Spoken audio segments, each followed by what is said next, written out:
Le titre du message de ce matin, c'est « Par amour pour Dieu ». Et on est rendu à la partie 26 de l'Épître aux Hébreux, dans le chapitre 6. Et c'est un encouragement ce matin que je veux vous apporter. Parce que je sens qu'il y avait des personnes que Dieu veut parler ce matin. Il y a des gens à qui Dieu veut parler de façon précise. Et vous allez voir à mesure que je vais développer comment Dieu va être en train de vous parler. Le premier point qu'on va voir ensemble, c'est encouragement au lecteur. On voit ça dans Hébreux chapitre 6, le verset 9. C'est une nouvelle section qui commence là, qui dit « Mes chers amis, même si nous tenons ici un tel langage, nous sommes convaincus que dans ce que nous venons de dire, vous êtes du bon côté, celui du salut. » Dans le texte original grec, c'est comme je viens de dire, c'est une nouvelle section qui commence ici. Puis effectivement, on est dans un tout autre registre par rapport à ce qui a été dit précédemment, dans les versets précédents. Parce que l'auteur vient de clore un avertissement sérieux à ses lecteurs, puis il se fait moins sévère, puis il exprime son espoir que ses lecteurs ne seront pas ceux qui tombent à tout jamais, mais ceux qui vont persévérer, ceux qui vont rester attachés au Seigneur. Et bien-aimé, il commence avec bien-aimé. Ce terme montre que l'on vient de changer de destinataire, que l'on passe d'un message d'avertissement à un message d'encouragement. Il est en train d'encourager, de commencer à encourager. Le fait qu'il est désormais question des croyants est encore démontré par la confiance que des choses meilleures peuvent être attendues à leur propos en comparaison avec les avertissements. Bon, ce qu'il est en train de dire, c'est qu'il est en train de parler à des croyants. Là, tantôt, il s'adressait à des gens qui n'étaient pas, qui possiblement voulaient abandonner la foi ou voulaient délaisser la foi, et c'est à eux qu'il s'était adressé en leur donnant des avertissements, que s'ils délaissaient la foi, bien, ils allaient périr. Mais là, il s'adresse à des gens qui ont la foi, à des croyants. Et le commentaire de MacDonald nous dit, pour les versets 9 et 10, il contient de fortes indications que selon le commentaire de MacDonald, il contient des indications que les apostats décrits dans les versets précédents sont des incroyants. Alors, premièrement, il y a un changement brusque de pronom. Et en parlant des apostats, l'auteur se réfère à eux par « il », I-L-S, « il » au pluriel. Maintenant, en s'adressant aux vrais croyants, il utilise des pronoms « vous ». Alors l'auteur dit « même si nous tenons ici un tel langage », il parle de ce qu'il a dit avant, il fait allusion bien entendu à ce qui a été dit précédemment, parce qu'il est convaincu que les menaces terribles sont valables pour tous ceux qui se détournent de la foi, tous ceux qui abandonnent la foi. Que celles-ci n'auront aucun effet maintenant, ces menaces qu'il a données, n'auront aucun effet sur ses destinataires parce qu'ils sont attachés à la foi. On a besoin d'être attaché à la foi. On a besoin d'être attaché à Jésus. Et apostasie, on entend souvent ça, l'Église apostate, apostasie, ça signifie reniement de la foi chrétienne. On renie la foi. Quelqu'un est venu au Seigneur, on l'appelait rétrograde, mais on peut l'appeler aussi apostat. Quelqu'un est venu au Seigneur, il a connu ce que c'était, il est né de nouveau, il a peut-être même été baptisé, et il a été rempli du Saint-Esprit, il sait c'est quoi la vie chrétienne, il a goûté la vie chrétienne, et tout à coup il se détourne de la foi. Il abandonne l'Église, abandonne la foi, il retourne à ce qu'il était auparavant. Comme si rien s'était passé. Ça, on appelle ça un apostat.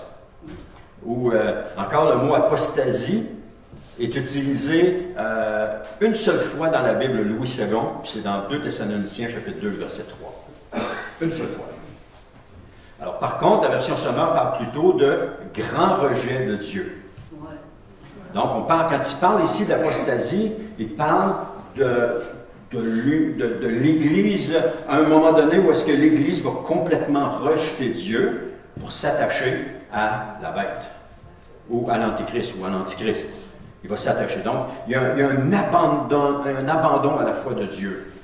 Par contre, il reste toujours des gens qui restent attachés à Dieu à travers tout cela. On l'a vu à travers les siècles, à partir des apôtres jusqu'à aujourd'hui, dans la période sombre de l'Église, il y avait toujours des gens qui étaient attachés à Dieu. Même si l'Église, à l'époque, c'était l'Église catholique qui dominait avec tous ses statuts, ses prières aux morts et toutes ces choses-là. Et c'était une période sombre pour l'Église, mais il y avait des gens qui sont restés attachés à Dieu.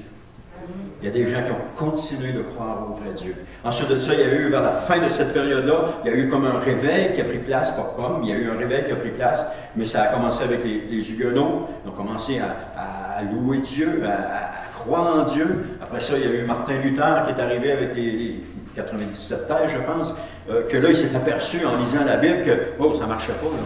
Il y avait quelque chose d'autre, éclairé par le Saint-Esprit, et là, il y a une réforme qui a commencé.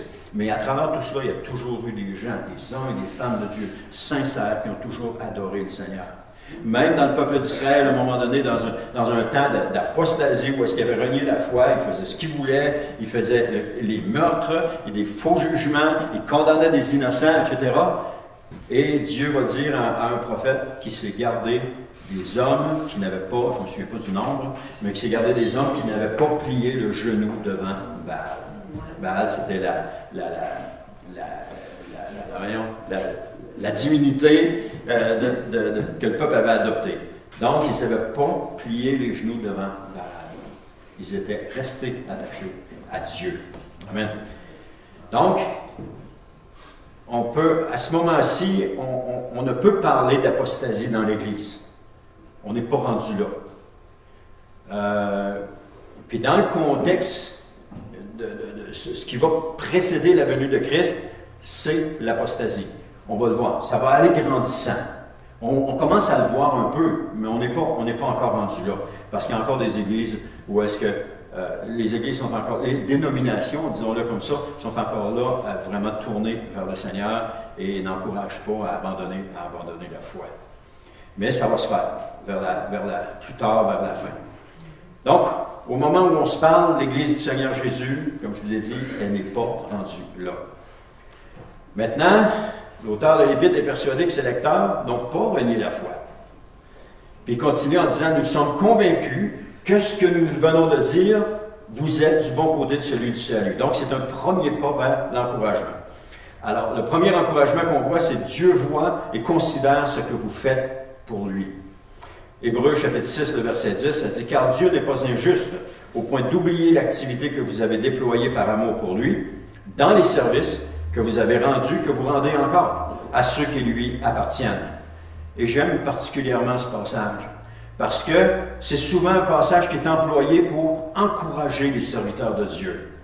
Et lorsqu'on l'utilise, et souvent Dieu m'a parlé à travers ce passage-là, lorsque j'étais dans l'Église, que je servais, j'arrivais sur le passage et puis je l'avais mis en jaune parce que à toutes les fois que j'arrivais dessus, Dieu me parlait. Je sentais que l'Esprit de Dieu me parlait.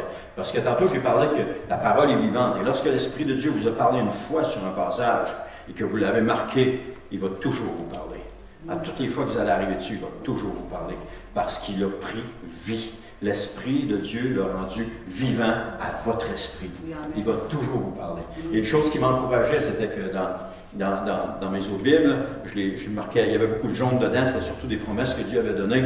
Et à toutes les fois que à un moment donné, je tournais la Bible, puis je faisais le tour des promesses que Dieu m'avait données, et chacune d'elles me parlait encore et encore et encore. Il vous a parlé une fois, il va toujours vous parler. C'est pour ça que c'est important de mettre du jaune ou du rouge ou du rose, de telle couleur que vous voulez, mais de marquer dans notre Bible ce que Dieu est en train de nous dire, de vous dire. Ça s'appelle le Rhéma de Dieu. OK, aussi, c'est en même temps, ce passage est au passé. On voit l'activité que vous avez déployée par amour pour lui. Donc, on est pour lui dans les services que vous avez rendus. Donc, ici, on est au passé. Donc, Dieu a vu ce que vous avez fait auparavant. Il a vu ça. Il a vu ce que vous avez fait, les souffrances que vous avez endurées, les sacrifices que vous avez faits, les coups durs que vous avez encaissés. Dieu a tout vu ça. Puis il dit comme ça, il dit l'activité que vous avez déployée par amour pour lui. Je vais reprendre le verset. Il dit, car Dieu n'est pas injuste au point d'oublier l'activité que vous avez déployée par amour pour lui dans les services que vous avez rendus. Donc, Dieu n'est pas injuste pour les oublier. Ce que vous avez fait pour le Seigneur, ici je m'adresse à des plus vieux chrétiens, ce que vous avez fait pour le Seigneur jusqu'à maintenant, il ne l'a pas oublié. ce que vous avez fait pour le Seigneur. Ne pensez pas que vous êtes fini. Ne pensez pas qu'il n'y a plus d'avenir pour vous, parce que Dieu n'a pas oublié ce que vous avez fait. Qu'importe ce que vous avez fait pour les autres, et ça, c'est l'activité que vous avez déployée par amour pour lui dans les services que vous avez rendus. Alors, l'activité que l'on déploie, on le fait par amour dans les services à qui? À nos frères et à nos sœurs. Et Dieu n'a pas oublié ça. Si tu penses que Dieu a oublié ça, eh bien, Dieu est en train de te dire ce matin, non, j'ai pas oublié ça. J'ai tout vu ce que tu as fait, et puis j'ai pris en considération ce que tu as fait, je ne l'ai pas oublié. Il dit, et aussi, on voit au présent que vous rendez encore à ceux qui lui appartiennent. Donc, il s'adresse aussi à des gens qui sont actifs dans l'Église, qui sont toujours actifs, qui continuent de rendre des services aux saints. Donc, ce passage-là peut s'adresser à deux genres de personnes, mais la dernière partie, c'est à ceux qui lui appartiennent. Alors, si vous continuez d'être actifs dans l'Église et que vous vivez du découragement, ne soyez pas découragés, parce que Dieu voit ce que vous avez fait et il voit ce que vous êtes en train de faire. Et parce que vous continuez, vous persévérez, Dieu va vous bénir. Parce que la bénédiction de Dieu est sur vous présentement. Elle attend juste le bon moment pour être déployée, mais elle est sur vous. Parce que c'est dans la persévérance que se trouve notre force. Je l'ai dit il y a quelques semaines. C'est dans la persévérance que se trouve notre force. Et si vous persévérez dans les services, alors que vous avez envie d'abandonner, la bénédiction de Dieu est sur le point de s'accomplir. Parce que j'ai eu envie d'abandonner, mais je sais que la bénédiction de Dieu est sur le point d'arriver. Et je ne veux plus, je veux même plus penser abandonner. Je ne veux même plus avoir ça dans ma tête. Gloire à Dieu que le COVID est arrivé. Je peux vous dire ça. Je parle pour moi égoïstement. Parce que pour moi, le concept de retraite, ça n'existe pas dans l'Église. Je n'envisage pas la retraite. Je n'envisage pas arrêter quoi que ce soit, de dire, bon, j'ai assez travaillé, je prends une retraite. Je vais prendre ma retraite quand je vais mourir et je vais entrer au ciel. C'est là qu'est mon repos. C'est là qu'est mon repos. Tant et aussi longtemps que j'ai les capacités physiques pour agir dans l'Église, je vais agir. Tant et aussi longtemps. L'action que je vais prendre va prendre la forme que le Seigneur va vouloir qu'elle va prendre, mais tant et aussi longtemps que je vais avoir les capacités, je vais le faire. Puis ma prière au Seigneur, c'est Seigneur, viens me chercher avant que je sois un fardeau pour les autres. Parce que, comme Paul disait, la mort m'est un gain. Pourquoi est-ce qu'on s'attache tant à la vie terrestre, quand la mort nous est un gain? Seigneur, viens me chercher. Quand tu voudras, bien entendu. Je ne devancerai pas les choses, n'inquiétez-vous pas. Donc, pour moi, le concept de retraite, ça n'existe pas dans l'Église. Et tant et aussi longtemps qu'une personne est en mesure de rendre des services aux saints, honnêtement, elle doit le faire. C'est sa responsabilité. Elle doit le faire. Et Jésus, personnellement, j'écrivais ici que personnellement, je peux me résoudre à prendre une retraite un jour parce que Jésus a tellement fait pour moi, comment je pourrais négliger son œuvre envers mes frères et mes sœurs? Je ne pourrais pas. Je ne peux pas la négliger. Parce que Jésus a tellement fait pour moi. Mon amour est tourné vers Jésus à cause de ce qu'il a fait pour moi. Et ça, on l'oublie avec le temps. Quand on vient au Seigneur, on est tout nouveau, tout frais. Waouh, alléluia, je suis sauvé. Mais à un moment donné, on grandit dans le Seigneur, puis on a besoin de prendre conscience du sacrifice que Jésus a fait. Et quand on prend conscience du sacrifice que Jésus a fait, notre mentalité change. Notre façon de voir les choses change. Et là, on commence plus à apprécier Jésus. L'auteur va dire, il dit que Dieu n'est pas injuste, tout simplement parce que Dieu est juste. Tout simplement. Il n'est pas injuste. Il connaît la situation de chacun, puis il en tient compte dans ses décisions. De plus, il est facile de nous décourager, puis de penser que Dieu nous a oubliés. C'est facile. Mais il n'est pas injuste. Et il ne nous a pas oubliés. Si on prend collectivement l'Église sans chrétien, Dieu n'est pas injuste et ne nous a pas oubliés. Il a vu tout ce que cette Église a fait dans le passé. Et il ne nous a pas oubliés. Il est toujours là. Je ne sais pas qui parle de l'autre côté, mais c'est dérangeant. Est-ce qu'il y a quelqu'un qui peut aller leur dire de soit baisser le volume ou maintenant de revenir ici? Merci, Émilie. Donc, il n'est pas injuste, ni oublie, ni ne néglige notre travail pour lui. Et je dis, peut-être qu'on ne reçoit pas maintenant de récompense ou de reconnaissance pour ce qu'on fait. Peut-être. Mais il connaît nos efforts et l'amour et notre service. Il connaît nos efforts, il connaît les efforts qu'on a faits. D'ailleurs, notre récompense, on ne doit pas s'attendre à recevoir une récompense ici-bas sur la terre, on doit s'attendre à recevoir une récompense lorsqu'on va arriver de l'autre côté. Parce que toute notre action se fait en vue de l'éternité. Nous faisons les choses que le Seigneur nous demande, non pas pour recevoir l'approbation des hommes, pour recevoir des félicitations des hommes, mais pour recevoir la gloire et l'honneur qui nous est dû lorsqu'on va arriver de l'autre côté. C'est pour ça qu'on fait les choses. Alors, si on vise l'éternité, on vise la bonne chose. Si on vise le monde terrestre, on passe à côté de la bonne chose. La bonne chose, c'est de viser l'éternité, chercher l'éternité, regarder à l'éternité. Nos yeux sont trop souvent portés vers les choses de la terre. On regarde jusqu'à la terre au lieu de les lever et de commencer à regarder à Jésus. Parce que, dans un psaume, il dit, je lève les yeux vers les montagnes, d'où me viendra le secours. Je lève mes yeux vers le ciel, d'où me viendra le secours. Parce que le secours me vient de Dieu. Il y avait un chant qu'on chantait, je lève les yeux vers les montagnes, d'où me viendra le secours, parce que le secours me vient de Dieu. Amen. Et le secours, il vient de là. Il ne viendra pas des choses de la terre. Jamais il va venir des choses de la terre. Parce que les choses de la terre vont périr avec la terre. Mais lorsqu'on regarde à Dieu, et Dieu ne périra pas avec la terre, parce que c'est lui qui fait périr la terre. Notre chair va se détruire. Mon corps, quand je vais mourir, on va prendre mon corps, et on va l'incinérer, puis après ça, ils feront ce qu'ils voudront de mes cendres, ça n'a plus d'importance pour moi. Parce que mon âme est rendue dans la présence de Dieu, et va vivre éternellement dans la présence de Dieu. Amen. Il faut viser l'éternité. Lorsqu'on vise les choses de la terre, qu'est-ce qui se passe? Ben, on se brouille dans les choses de la terre. Mais lorsqu'on vise l'éternité, qu'est-ce qui se passe? On cherche le Seigneur, on se brouille dans les choses de Dieu et non pas dans les choses de la terre.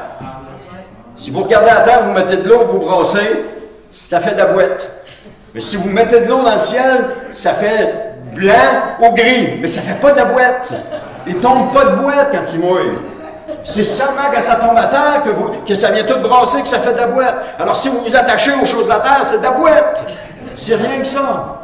Mais si vous attachez aux choses de Dieu, c'est l'eau du Saint-Esprit qui va couler sur vous. C'est la neige de Dieu qui va descendre sur vous. Amen. L'eau va vous purifier, va vous laver. Mais si vous essayez de vous laver dans la boîte, vous ne serez pas beau quand vous allez sortir de là. Amen.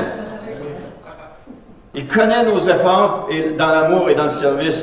Et quand nous sommes confrontés à la déception ou au rejet, laissons son amour nous fortifier. Courons dans sa présence. Courons vers lui. Ne commençons pas à maugréer et à dire « Ah, c'est comme ci, c'est comme ça ». Non, courons dans sa présence, puis commençons à pleurer dans sa présence, dire « Seigneur, je suis tellement bien avec toi, Seigneur, tu vois tout ce qui m'arrive, mais Seigneur, Et là on déverse notre cœur dans sa présence. Et qu'est-ce que Dieu fait? Dieu vient et nous prend dans ses bras, comme un père ou une mère qui affectionne particulièrement son enfant. Lorsque celui-ci vient à elle, il commence à pleurer parce qu'il s'est fait mal ou qu'il est triste. Qu'est-ce qu'elle fait? Elle le prend dans ses bras, puis elle le chérit. Qu'est-ce que ça fait, l'enfant? Il est consolé. Et c'est ça que Dieu veut faire. Il veut nous consoler. Et c'est ce qu'il fait quand on vient à lui. Il est un Père extraordinaire. Certaines personnes ont de la misère avec le concept de Père parce qu'ils n'ont pas eu un bon Père. Mais Dieu est un Père, il n'y a rien de comparable. Même si vous avez eu un bon Père, il n'est pas comparable à votre bon Père. Parce qu'il est encore 100 fois supérieur au Père que vous avez eu. Et si ce n'était pas un bon Père, c'est dur de comparer. Mais approchez-vous de lui et vous allez voir qu'il va vous prendre dans ses bras, il va vous serrer. Il fait, les hommes aussi. Les hommes, des fois, Ensuite, il parle des services rendus au sein. L'amour de Dieu se manifeste concrètement par un amour pour les autres. C'est tout simplement ça. Ici, c'est exprimé par une solidarité à l'égard des frères et des sœurs dans la foi en difficulté. C'est ça qu'on voit. Mais ceux qui appartiennent sont littéralement, ceux qui lui appartiennent, qui appartiennent à Dieu, sont littéralement des saints. MacDonald va dire dans son commentaire du disciple, je l'ai là, oui, deux véritables conséquences du salut étaient présentes dans la vie des saints. Leur travail et leur amour. Leur foi se traduisait par une vie de bonnes œuvres et ils possédaient la marque distinctive du vrai christianisme. L'amour actif pour les autres chrétiens et par amour pour Dieu, ils persévéraient dans le service de son peuple. Là, j'ai déjà eu des commentaires pour dire « Oui, mais on ne doit pas faire des bonnes œuvres, puis on ne doit pas servir. » Ce que la Bible dit, c'est qu'on doit servir nos frères et nos sœurs. Elle dit qu'on doit les servir. Et c'est comme ça qu'on démontre notre amour envers nos frères et nos sœurs en les servant. J'ai toujours été actif dans l'Église, une grande majorité du temps. Toujours actif. On a commencé comme chrétiens, et puis ils sont venus nous voir, puis ils on était nouveaux chrétiens, ça devait faire 6 mois, un an, parce qu'ils attendaient toujours un an avant de nous confier un ministère quand on était bébé chrétien. Et c'était le même qui fonctionnait à l'époque dans l'église où on était. Et là, ils sont venus nous voir et on dit ouais, ça vous tenterait-tu de servir? On aurait besoin de quelqu'un pour mettre les coupes de la Sainte-Seine. Ils étaient en verre, puis il fallait les mettre dans le lave-vaisselle. Il dit, vous auriez juste à les prendre, puis les mettre dans le lave-vaisselle, mettre le savon, partir le lave-vaisselle. Ça a été notre premier ministère à Anne. Et on l'a fait de tout notre cœur. On l'a fait parce qu'on savait qu'on rendait service. On n'avait même pas besoin d'aller les ramasser. Il y avait quelqu'un d'autre qui venait plus tard, qui les ramassait, puis qui les remettait dans les traits, puis qui les resserrait. On n'avait même pas besoin. Ça a été notre premier ministère. Ensuite de ça, il y a eu la librairie. On m'a demandé si je ne voudrais pas m'occuper des livres à la librairie. Ben, je dis, ben oui, ça me tente. Alors, on a commencé à vendre des livres à la librairie. Bon, on était des vendeurs du temps maintenant, pour certains. Mais ça a été le ministère. J'ai continué à servir là-dedans. Ensuite de ça, ça a été à l'école du dimanche où j'ai passé une grande partie de mon temps. Mon épouse a passé aussi une grande partie de son temps à l'école du dimanche. Ça a été là où ça a été le plus formateur. On a toujours servi le Seigneur à quelque part. Il y a toujours une place où est-ce qu'on peut servir. Je vous ai dit tantôt, c'est pas une salle de spectacle ici. On ne vient pas ici dans une salle de spectacle pour assister à un spectacle et on retourne chez nous, puis c'est beau, on revient la semaine prochaine. C'est pas la salle Michel Côté ici. C'est le centre chrétien Alma. On vient ici pour rencontrer Dieu. On vient ici pour passer du temps dans la présence de Dieu. On vient ici pour goûter la présence de Dieu. Si vous allez à la salle Michel Côté, vous ne goûterez pas la présence de Dieu. Vous allez goûter la présence du monde, par exemple, mais pas la présence de Dieu. Si vous voulez goûter la présence de Dieu, c'est quand on est dans la présence de Dieu. C'est quand on est dans la maison de Dieu. Je ne suis pas en train de tomber dans le légalisme pour dire que ça, c'est la maison de Dieu. Je suis en train de dire que quand on vient ici, c'est pour goûter la présence de Dieu, pas pour assister à un spectacle. Parce que Dieu m'a déjà parlé là-dessus. Amen. Il m'a déjà parlé. Amen. 1 Thessaloniciens, chapitre 1, verset 3. S'il y en a qui veulent savoir ce qu'il me dit, vous viendrez me voir après, je vous le dis. Nous nous rappelons sans cesse devant Dieu, notre Père, votre foi agissante, votre amour actif et votre ferme espérance en notre Seigneur Jésus. Le souvenir que Paul gardait des Thessaloniciens, c'était quoi? Leur foi agissante, leur amour actif et leur ferme espérance dans le Seigneur Jésus. C'est ce qu'il gardait de souvenir des Thessaloniciens. Et les Thessaloniciens, il ne les a pas vus longtemps. Mais ce qu'il a vu, c'était ça. Puis il dit, nous nous rappelons, nous, ses collaborateurs, nous nous rappelons sans cesse devant Dieu, notre Père, votre foi agissante, votre amour et votre ferme espérance en notre Seigneur Jésus. Quel souvenir est-ce que Dieu garde de nous? Si Paul gardait ce souvenir des Thessaloniciens, quel souvenir est-ce que Dieu garde de nous? Qu'est-ce qu'il garde de nous? Je pense que c'est le dernier point, ou l'avant-dernier. Hébreux 6.11, développer un zèle persévérant. Hébreux 6.11, il dit, mais nous désirons que chacun de vous fasse preuve du même zèle pour ramener à votre espérance à son plein épanouissement jusqu'à la fin. Donc l'auteur souhaite que ses lecteurs montrent jusqu'à la fin le même empressement. Jésus va adresser ce reproche à l'Église d'Éphèse. On voit ça dans Apocalypse 2,4, il dit « J'ai cependant un reproche à te faire, tu as abandonné l'amour que tu avais au début. »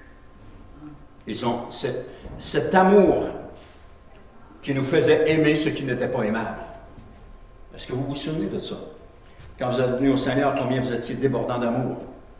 Je travaillais dans un magasin de pièces électroniques, j'étais au comptoir et je prenais plaisir à servir ceux que les autres ne voulaient rien savoir. Ah, lui, c'est pas sérieux. Non, je prenais plaisir. Je manifestais mon amour envers ces gens-là, comme ça. Il y en avait de tous les numéros, mais je prenais plaisir à ça. Moi, ça ne me dérangeait plus. Il y en avait un, là, il arrivait tout le temps à 9h moins 10 le vendredi soir. Puis là, il commençait à traiter dans le magasin. On fermait à 9h. On avait commencé à 8h, à 9h le matin, on avait fait de 9 à 9. Puis j'ai toujours été patient. Je l'ai toujours aidé. Il y a des fois qu'il est parti à 10h moins quart, d'autres fois il est parti à 10h. Mais j'ai toujours été. J'ai jamais critiqué. Les autres disaient « Ah non, pas lui, c'est pas vrai, on va finir tard. » Non, je vais m'en occuper. Et ça me faisait plaisir de m'en occuper. Cet amour qui nous faisait aimer ce qui n'était pas aimable. Cet amour qui nous faisait aller au-delà de nos capacités. Amen. Les aimer malgré tout. Cet amour qui faisait en sorte que nous serions morts pour notre Sauveur. Cet amour où est-ce qu'on était prêt à mourir pour Jésus. On avait tellement d'amour pour lui, on avait tellement on désirait tellement qu'on était prêt à mourir pour lui.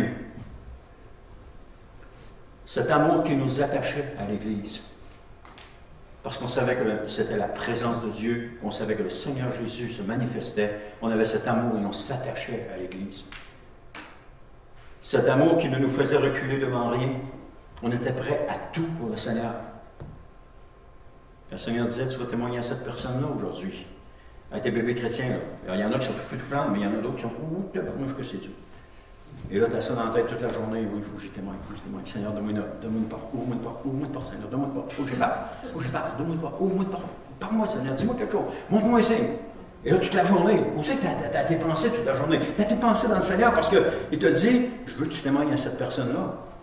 C'est un collègue de travail. À un moment donné, il y a une porte qui s'ouvre et tu commences à témoigner. Je travaillais à plusieurs places. Là. Je travaillais dans un centre de réparation d'ordinateurs. J'ai fait quelques mois seulement là. J'étais tellement mal là-dedans. Puis, à un moment donné, on allait dîner. C'était fermé de midi à 1h. Puis on montait dîner en haut. Et puis, je sentais vraiment que le Seigneur voulait que je témoigne. Alors, ce midi-là, il y avait moi, puis il devait y avoir 4 autres personnes à la table. Et la porte s'était ouverte. Et j'ai commencé à témoigner de Jésus. Et je l'ai fait parce que Dieu demandait de le faire. Et dans l'après-midi, un qui était à la table, il est venu me voir et il dit « Wow, c'est courageux ce que tu as fait. » Ben, je dis « Dieu me demandait de le faire, je l'ai fait. » Mais lui, il trouvait que c'était courageux ce que j'avais fait. J'avais parlé de Jésus parce que le Seigneur me demandait de parler de Jésus. À toutes les fois qu'il m'a demandé de le faire. Un autre coup, il me demande de le faire, mais là, je n'ai aucune idée à qui je vais le faire. Je dis « Seigneur, montre-moi qui tu veux que je le fasse. Montre-moi à qui tu veux que je parle. Dis-moi qu'est-ce que tu veux que je dise. » Une fois, c'est arrivé quand je travaillais comme camionneur chez BMR et je suis arrivé à la Bordelère le matin, il y avait un camionneur qui était devant la porte, je ne pouvais pas rentrer, j'ai cogné dans sa porte, je l'ai réveillé. Le Seigneur a ouvert une porte là, il a commencé à témoigner de Jésus. Il a ouvert la porte de son truck, il a ouvert la porte puis j'ai commencé à témoigner de Jésus. Quand j'ai rembarqué dans mon truck et je suis parti, il y avait la joie dans mon cœur, parce que j'avais parlé à la personne que Dieu voulait que je parle. Maintenant, qu'est-ce qui est devenu, je ne sais pas. Mais Dieu avait quelque chose, Dieu avait un rendez-vous pour cette personne-là ce matin-là. Et lui non plus, il ne savait pas. Malheureusement, avec le temps, on a abandonné l'amour que nous avions au début. On a abandonné cet amour-là. Nos buts et nos objectifs personnels, accompagnés de notre propre confort, ont pris le dessus. On a commencé à chercher le confort, on a cherché à chercher ces choses-là. L'amour qu'on avait pour notre Sauveur s'est transformé en un amour pour soi. Et on a perdu de vue ce qu'était la vie chrétienne, la vraie vie chrétienne. Celle où nous visons le ciel. La vie chrétienne où nous attachons aux choses du ciel. Affectionnez-vous aux choses d'en haut, nous disait Paul dans Colossiens. Affectionnez-vous aux choses d'en haut. Quand tu t'affectionnes aux choses d'en haut, tu n'as pas envie de rien, tu n'as pas envie de critiquer rien. Tu es affectionné aux choses d'en haut. Tu cherches les choses d'en haut. Tu désires les choses d'en haut. Tu désires quoi? Tu désires le mieux pour ton frère ou ta sœur. Tu désires les aimer. Tu es attaché aux choses d'en haut. Tu es attaché à Jésus. Affectionnez-vous aux choses d'en haut. Maintenant, l'auteur continue à prouver leur amour pour Dieu, comme il est écrit au verset 10. Il dit, « Car Dieu n'est pas injuste pour oublier l'activité que vous avez déployée par amour pour lui, dans les services que vous avez rendus, que vous rendez encore à ceux qui lui appartiennent. » Et cette parole est pour une personne aujourd'hui. Quand j'ai écrit ça, je savais que cette parole était pour une personne aujourd'hui. Parce que ça témoignait à mon esprit que Dieu voulait dire ça à quelqu'un. Et cette personne-là, présentement, est en train de reconnaître cela. Je ne sais pas c'est qui, je ne veux pas le savoir, c'est avec Dieu. Mais elle est en train de reconnaître que cette parole est pour elle ou lui. Je vais te lire ce que j'ai écrit lorsque j'ai écrit mon message. Ça dit, « Sache, dit le Seigneur, que je vois ton zèle, ta persévérance et ton amour dans le service pour les frères et les sœurs. Je vois combien tu te donnes sans relâche jour après jour. Je vois aussi que même si parfois tu es découragé, tu continues sans relâche par amour pour tes frères et sœurs. Rien ne m'échappe, dit le Seigneur. Tu seras récompensé pas pour ce que tu fais, mais pour l'amour que tu manifestes envers tes frères et sœurs par ce que tu fais. Et j'ai vu, et je n'ai pas oublié, dit le Seigneur, tu seras récompensé pour cela. Prenez-le pour vous ce matin. Ça s'adresse à quelqu'un, ça. Je peux penser, je peux avoir des noms en tête, mais je peux me tromper. Alors ça s'adresse à quelqu'un, et je ne veux même pas essayer de savoir à qui ça s'adresse, mais prenez-le pour vous ce matin, parce que Dieu est en train de vous parler. Amen. Il dit, pourquoi est-ce qu'ils doivent le faire jusqu'à la fin, à ceux qui lui appartiennent? OK. 2 Pierre 1, chapitre 10 et 11 nous dit, c'est pourquoi, frères, puisque Dieu vous a appelé et choisi, redoublez d'efforts pour éprouver dans toute leur force les effets de cet appel et de ce choix, car si vous agissez ainsi, vous ne tomberez pas. Vous ne tomberez jamais. Ainsi, vous seront grandes ouvertes les portes du royaume éternel de notre Seigneur et Sauveur Jésus-Christ. Le prenez-vous pour vous seulement? Si vous agissez ainsi, vous ne tomberez jamais. Et ainsi seront grandes ouvertes les portes du royaume éternel de notre Seigneur et Sauveur Jésus. Désolé, mais je l'ai pris pour moi, celle-là. J'étais le premier dessus. Je l'ai pris pour moi. Mais si, prenez-la pour vous. Prenez-la pour vous, parce que les portes du royaume du ciel vont vous être ouvertes, le Seigneur. Ils vont vous être ouvertes. Prenez-la pour vous. C'est tellement bon. Parce que c'est par la foi et l'attente patience qu'on va recevoir l'héritage promis, qui est la vie éternelle au ciel. Par la persévérance et l'attente patiente qu'on va recevoir ça. Jour après jour, tournons nos yeux vers le ciel pour voir si le Seigneur n'apparaît pas. Attendons-le. Non pas l'église le dimanche, puis le reste de la semaine, on l'oublie, puis on fait nos activités. Mais jour après jour, Seigneur, quand est-ce que tu reviens? Seigneur, quand est-ce que tu reviens? Tournez les yeux vers le ciel, puis regardez quand est-ce que le Seigneur revient. Désirons son retour afin d'être avec lui pour toujours. Parce que si tu désires le retour de Christ, si tu as ça dans ton cœur, que c'est ce que tu désires le plus, eh bien, il y a des choses qui vont avoir moins d'importance. Parce que ta priorité, c'est Jésus. Qu'il te prenne, qu'il nous prenne avec lui lorsqu'il va revenir. C'est ça que le chrétien devrait désirer. Désirons son retour afin d'être avec lui pour toujours. Parce qu'il y a une seule espérance à laquelle nous devons nous attacher. C'est le retour de Jésus pour nous prendre avec lui. C'est cette espérance-là. Et si on attend ce retour-là, si on se tourne vers Jésus et qu'on attend ce retour-là, si on désire rien d'autre que cela, comment je dirais, on va rester comme en communion avec Dieu. Parce que là, les choses vont prendre une perspective différente. Jésus revient bientôt. Est-ce que c'est nécessaire de faire ce que je fais? Si c'est avec le Seigneur, vous devrez répondre à la question. C'est pas moi qui vais vous dire quoi que ce soit, mais c'est avec le Seigneur. Seigneur, est-ce que c'est nécessaire? Montre-moi, Seigneur, ce qui doit être fait en attendant ton retour. Montre-moi, Seigneur, comment je dois me comporter en attendant ton retour. Et non pas tomber dans des excès d'un côté ou de l'autre, mais vraiment rester attaché à Dieu. Amen. Parce que nous désirons qu'une chose, c'est le voir tel qu'il est. On veut juste voir Jésus tel qu'il est. Ce matin, pendant la louange, j'ai même une pensée, c'était Seigneur, j'aurais aimé ça vivre au 1er siècle avec toi. J'aurais aimé ça t'entendre, j'aurais aimé ça être avec toi, écouter ce que tu disais, j'aurais aimé ça être près de toi. Et là, le Saint-Esprit me disait, oui, mais Jésus est encore près de toi. Parce que Jésus a envoyé un autre consolateur qui s'appelle l'Esprit Saint ou le Saint-Esprit ou l'Esprit de Jésus. Il a envoyé cet autre consolateur. Ce qui fait que nous avons comme la présence de Jésus avec nous quotidiennement parce qu'il habite en nous. Les apôtres avec Jésus, ils l'ont eu pendant un temps. Ensuite de ça, il leur a été enlevé. Mais l'Esprit Saint, nous l'avons jusqu'à ce que nous mourions.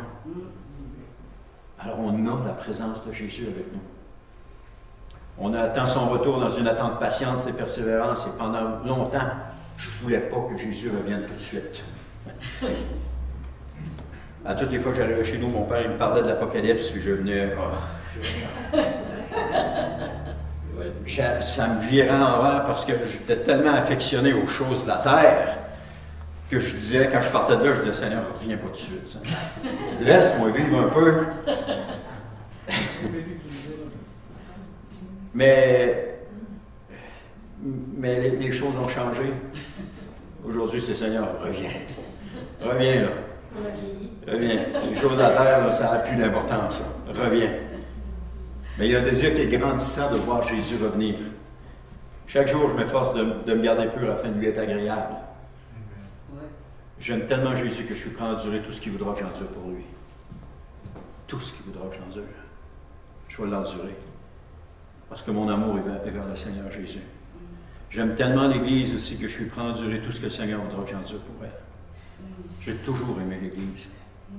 J'ai toujours aimé l'Église du Seigneur. Et je vais toujours me tenir là où le Seigneur voudra que je me tienne. Apocalypse 2:20 nous dit, viens Seigneur Jésus. Amen. Et là, je finis mon dernier point. Imitez nos prédécesseurs de la foi. Hébreux 6:12, dernier verset d'Hébreux. Ainsi, vous ne vous relâcherez pas, mais vous imiterez ceux qui, par leur foi et leur attente patience, reçoivent l'héritage promis. Les héros de la foi. Hein? Ces hommes et ces femmes qui ont enduré tant de souffrances et qui ont tout de même persévéré. Ils n'ont jamais abandonné la foi. Il y avait un nom, il y a des noms qui nous viennent, je vais parler après, là, mais ils ont toujours fait confiance au Seigneur. On parle de Paul, qui a enduré toutes sortes de sévices. On parle de Pierre, on parle de Jacques, on parle de Jean, de Moïse, d'Abraham, d'Étienne et de tous les autres anonymes qui sont là, qui ont enduré, qui ont fait confiance au Seigneur et qui ont gardé les yeux vers le ciel. Plus près de nous, il y a William Seymour qui est à l'origine de l'effusion du Saint-Esprit en 1906 à Azusa Street. Au Canada, R.E. McAllister, qui est allé en Californie dans ces années-là, au début du siècle passé, en train pour recevoir le baptême du Saint-Esprit, revenir au Canada, prier pour les membres de sa congrégation et qui reçoivent aussi le baptême du Saint-Esprit. Combien de critiques cet homme-là a essuyé, combien de difficultés est-ce qu'il a rencontré parce qu'il marchait là où le Seigneur voulait qu'il marche. Et Robert McAllister est à l'origine de la fondation des Assemblées de Pentecôte du Canada. Par ses écrits, par ses textes et par son implication, il est à l'origine de cela. Robert McAllister est le premier Canadien, en tout cas, qui semble être le premier Canadien à avoir reçu le baptême du Saint-Esprit et après ça avoir prié pour les gens dans son église afin qu'ils le reçoivent. Il y a des gens qui sont partis de l'Europe. Imaginez, là, vous partez d'Angleterre là, et vous vous rendez en Californie. Là. Imaginez la longueur premièrement, en calèche jusqu'au bateau, ou peut-être en train jusqu'au bateau, du bateau possiblement jusqu'à New York. Ça prenait quoi, 3 semaines traverser l'Atlantique? De New York jusqu'en Californie en train. On assiste à une réunion, il fallait vraiment vouloir le baptême du Saint-Esprit. Il fallait le vouloir, il fallait être convaincu qu'on allait le recevoir. Tu ne pars pas un voyage comme ça en disant, Seigneur, j'espère que tu vas me baptiser du Saint-Esprit. Sinon, Seigneur, je vais te baptiser du Saint-Esprit. Ils sont arrivés là, bang, ils ont reçu le baptême du Saint-Esprit, ils ont fait tout le voyage. Et le Saint-Esprit s'est répandu dans leur pays parce qu'ils ont payé un prix. Ils ont fait un sacrifice pour leurs frères et pour leurs sœurs. Amen. Je disais dans mon titre, c'était imiter les prédécesseurs de la foi. Amen.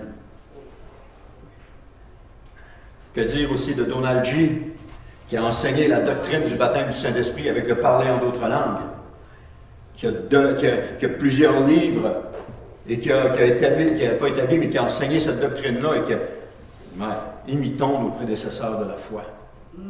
Ces hommes et ces femmes qui ont persévéré autant, alors que tant d'autres auraient abandonné, ils ont toujours continué.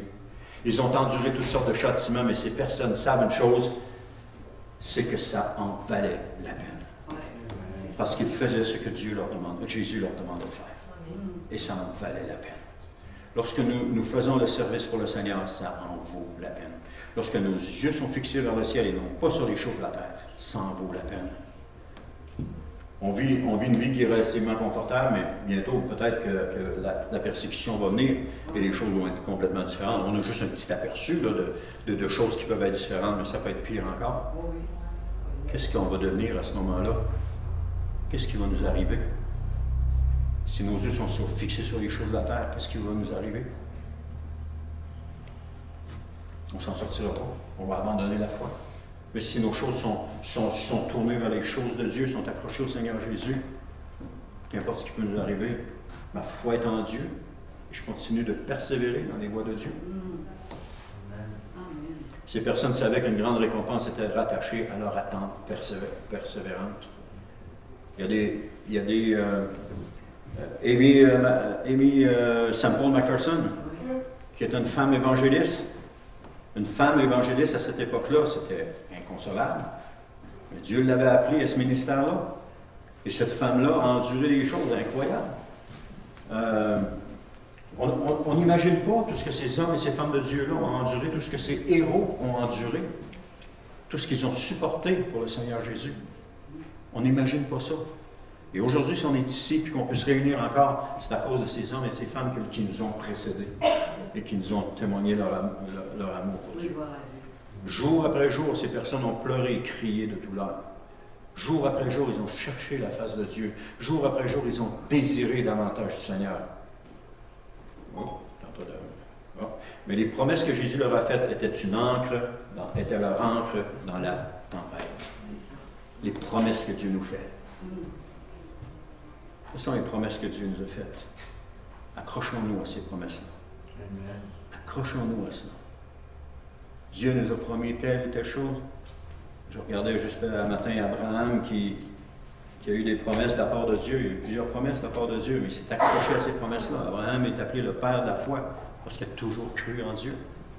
Et le summum de tout ça, c'est quand Dieu a demandé de sacrifier son fils Isaac. L'héritier, le seul. Et Abraham a persévéré, a cru en Dieu jusqu'au bout. Il ne l'a pas sacrifié, parce que Dieu a pourvu à un animal. Amen? Oui, amen. Je vais juste terminer en prière ce matin, puis vous laisser avec cette réflexion-là. Alléluia. Seigneur, merci pour ce temps avec toi. Seigneur, je te prie, Seigneur, que tu fasses de nous, encore une fois, c'est ma prière, que tu fasses de nous les hommes et les femmes de Dieu que tu veux que nous soyons. Que tu fasses de nous ceux et celles qui vont bouleverser le monde autour d'elles, qui vont transformer, qui vont changer les choses autour d'elles, qui vont être une lumière dans leur environnement, dans leur milieu. Je te prie, Seigneur, qu'on soit ces lumières. Je te prie, Seigneur, qu'on détourne nos yeux des choses de la terre, mais qu'on les tourne vers toi, parce que tu es l'Éternel Dieu. Je te prie, Seigneur, que tu viennes nous rencontrer encore une fois, que tu viennes nous rappeler notre premier amour, Seigneur. Je te prie que tu ramènes à notre mémoire ce que nous étions lorsqu'on t'a connu, le zèle qu'on avait. Et je te prie que tu ranimes ce zèle, Seigneur, alors qu'il n'y avait rien d'autre qui avait d'importance que de te servir, que de venir te rencontrer, que de venir s'asseoir, pas s'asseoir, mais de venir à l'église et puis pouvoir te louer, t'adorer avec les frères et les sœurs. Il n'y avait rien d'autre qui comptait plus que ça, parce qu'il y avait quelque chose qu'on recevait de toi à ce moment-là. Alors Seigneur, rappelle-nous ça. Ramène ça à notre mémoire, Seigneur. Change notre façon de penser, Seigneur, pour qu'on revienne à une façon de penser qui soit la tienne. Oui, Seigneur. Une façon de penser plus simple. Une façon de penser d'un enfant, sans arrière-pensée, sans rien méditer, juste en acceptant, Seigneur, ce que tu nous demandes et ce que tu nous dis. Père, je te prie vraiment pour notre assemblée. Je te prie vraiment, Seigneur, pour notre assemblée. Répands les eaux de ton Saint-Esprit sur nous. Oui. Répands les eaux de ton Saint-Esprit sur ce sol desséché, afin que nous reprenions vie. afin que le fruit de l'Esprit puisse prendre vie et pousser, se développer dans cette assemblée. Père, je te prie au nom de Jésus. Amen. Amen. Alors, bonne semaine, frères et sœurs. Que Dieu vous bénisse.